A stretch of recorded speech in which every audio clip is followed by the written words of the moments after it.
السلام علیکم۔ Asia 41 news کے ساتھ میں ہوں آپ کی میزبان امنا عباس۔ خبر شامل کرتے ہیں جعفر آباد سے۔ پیپلز پارٹی سٹی ڈیرہ لیار کے information secretary comrade Ali Nawaz گولا نے اپنے عہدے سے مستعفی ہو گئے۔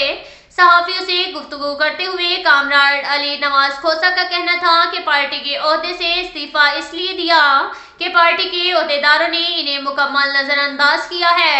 پارٹی دوستوں کے نظر انداز ہونے پر انہیں تکلیف پہنچی، لہٰذا ایسے حالات میں پارٹی عہدہ رکھنا ممکن نہیں رہا۔ البتہ وہ بطور عام پارٹی کارکن کی حیثیت سے ذوالفقار علی بھٹو اور بینظیر بھٹو کے مشن پر کام کرتا رہوں گا۔ ان کا کہنا تھا پارٹی میں کارکن ریڑھ کی ہڈی کی حیثیت رکھتا ہے۔ پارٹی سینئر عہدیداروں کی جانب سے کارکنان کو نظر انداز کرنے سے پارٹی کا نقصان ہی ہوتا ہے۔ انہوں نے کہا کہ کارکن کی حیثیت سے کام کرتے رہیں گے کیونکہ ان کا جینا مرنا پیپلز پارٹی کے ساتھ ہے۔ کامریڈ علی نواز کے ہمراہ پارٹی کارکن دولت خان بادینی بھی موجود تھے۔ اس کے ساتھ ہی ایک اور خبر شامل کرتے ہیں ڈیرہ مراد جمالی سے۔ جمعیت علماء اسلام کے صوبائی ڈپٹی جنرل سیکرٹری اور ضلعی جنرل سیکرٹری نصیر آباد حاجی میر نظام الدین لہڑی نے کہا ہے کہ امریکی اور یہودی لابی عمران خان کی پشت پناہی پر کھڑی ہے۔ انا پرست عمران نیازی نے نوجوانوں میں انتشار کا زہر بھر دیا۔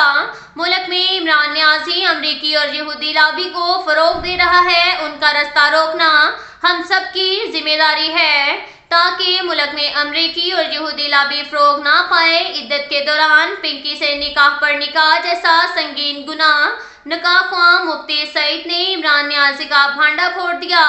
عمران نیازی صادق و امین نہیں رہے ہیں۔ ریحان سے دوسری شادی کی تو اس نے کتاب ہی لکھ ڈالی، کون غلط کون صحیح، لیکن سوالوں کا جواب آج تک نہ مل سکا۔ آخر وہ اس کی بیوی تھی، دونوں میں سے کوئی ایک تو غلط ہوگا، لیکن یہودیوں کے لیے عمران نیازی ہی ٹھیک رہا۔ اب جمائمہ باقی رہی ہے جو کہ کہتی ہے کہ ہماری طلاق نہیں تھی، لیکن یہودیوں نے پھر بھی جم کر دفاع کرنا ہے۔ در حقیقت عمران نیازی نے اسلامی رشتوں کی توقیر ہی ختم کر دی ہے۔ گولڈ سمتھ خاندان آج بھی ان کے جوان مسلمان بیٹوں کی تعلیم و تربیت اور کفالت کر رہا ہے۔ کیا غیر مسلم کے گھر میں اپنی اولادیں چھوڑ دینا مسلمان کا شیوا ہو سکتا ہے؟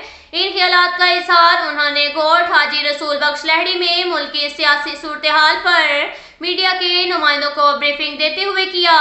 حاجی میر نظام الدین لہڑی نے کہا کہ عمران نیازی وطن عزیز میں اسلامی تہذیب اور اقدار پر حملہ آور ہے۔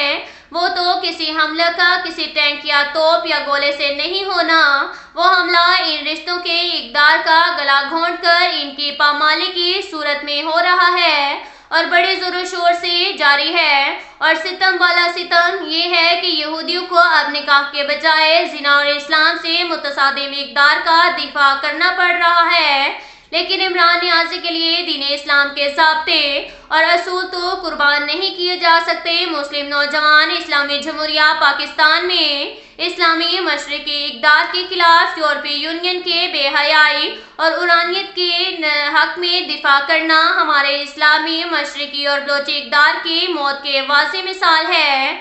بحیثیت مسلمان ہم اس بات کو جتنا نظر انداز کریں گے، ہمارے نوجوان نسل اور معاشرے پر اس کے اثرات مزید گہرے ہوتے جائیں گے اور بالآخر ملک پاکستان میں بے دینی، بے حیائی، فحاشی، عریانیت کا مرکز بن چکا ہوگا۔ تب کوئی علاج بھی کام نہیں آئے گا۔ اب تک کے لیے اتنا ہی کافی ہے۔ ملتے ہیں اگلے بلیٹن میں، ہمارے ساتھ رہیے گا۔ اللہ حافظ۔